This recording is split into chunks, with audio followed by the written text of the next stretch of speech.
Channel सागर भक्तिमाला में आपका स्वागत है। जय श्री कृष्ण हरे। तो भक्तजनों, आपने खर मास और पुरुषोत्तम मास के बारे में सुना होगा। क्या है ये खर मास, क्या है ये पुरुषोत्तम मास, आइए जानते हैं।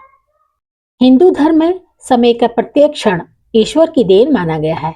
वर्ष के 12 महीनों में से कुछ काल विशेष रूप से पुण्यदायक माने जाते हैं, तो कुछ काल को शास्त्रों में वर्जनाओं और संयम का समय बताया गया है।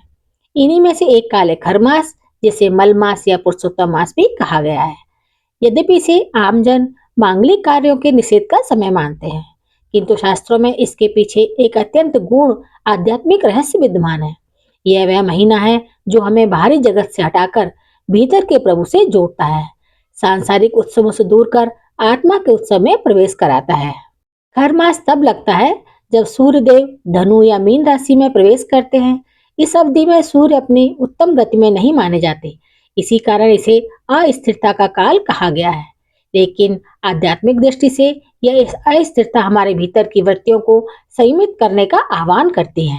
धर्म ग्रंथों में कहा गया है कि इस समय भगवान विष्णु स्वयं तपस्वी रूप धारण करते हैं और साधकों से भी व्रत, जप, ध्यान और सत्कर्मों का पालन करने की प्रेरणा देते हैं। खर मास हमें स्मरण कराता है कि जीवन केवल उत्सवों, शोभा और भोगों का नाम नहीं, वरन आंतरिक शांति, आत्म साधना और ईश्वर स्मरण की मनुष्य जन्म का सर्वोच्च उद्देश्य है। इस साल सूर्यदेव 16 दिसंबर को मीन राशि में प्रवेश करने जा रहे हैं, इसलिए इसी दिन से खर मास की शुरुआत मानी जाएगी।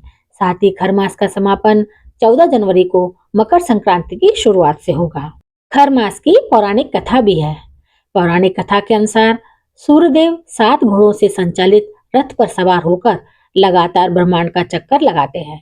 इस निरंतर यात्रा के कारण उनके घोड़े बहुत थक जाते हैं और प्यासे हो जाते हैं।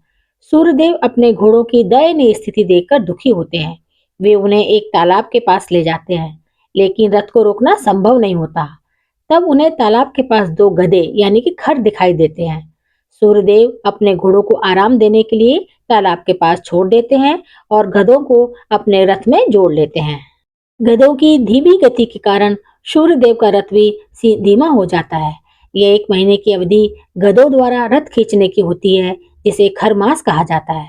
इस अवधि में सूर्यदेव का तेज कमजोर हो जाता है, क्योंकि हिंदू धर्म में सूर्य को अति विशिष्ट माना जाता है।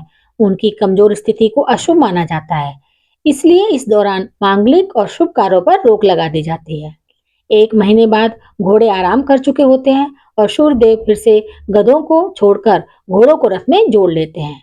इसके बाद सूर्यदेव फिर से तेज गति से यात्रा करते हैं और मकर संक्रांति के बाद शुभ कार्य शुरू हो जाते हैं।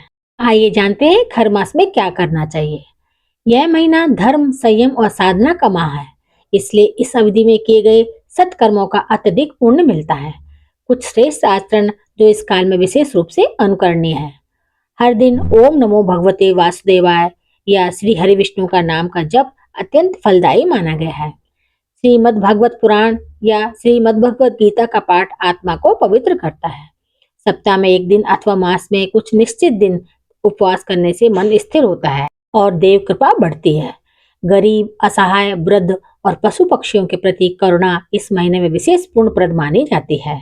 यह अवधि संयम का काल है, इसलिए इस काल में इन चीजों को करने की मनाही है, जैसे विवाह, गृह प्रवेश, नामकरण, यज्ञोपवीत आदि संस्कार ना करें। अनावश्यक खर्च, भोग विलास, आडंबर और यात्रा से बचा जाए। सूर्योदय से पहले उठकर स्नान करें। यदि पास में नदी या तालाब हो तो वहां स्नान करें। एक तांबे का लोटा लें, उसमें स्वच्छ जल भरकर उसमें लाल पुष्प डालें। सूर्यदेव को पूरे मन के साथ जल अर्पित करें। लोटे से जल अर्पित करते समय सूर्यदेव के मंत्र का जाप करें।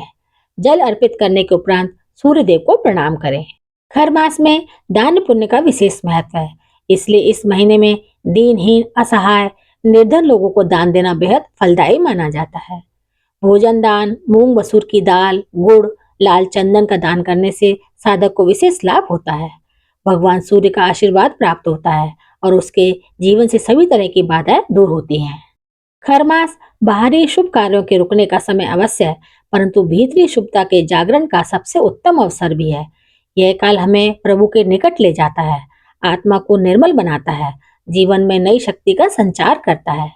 जब यह महीना समाप्त होता है तो मनुष्य केवल नए कार्यों के लिए ही तैयार नहीं होता, बल्कि एक नई चेतना, नई ऊर्जा और नव संकल्प के साथ आगे बढ़ता है। जो भक्त इस अवधि में श्रद्धा, तप, उपासना, दान पुण्य और सेवा में रत रहता है, वह जीवन में हरि कृपा, शुद्ध बुद्धि और आंतरिक शांति का अमृत अवश्य प्राप्त करता है। तो ये है खर मास के बारे में सारी जानकारी। अगर पसंद आई हो तो मेरे चैनल को सब्सक्राइब, शेयर और लाइक जरूर करें। जय श्री कृष्ण।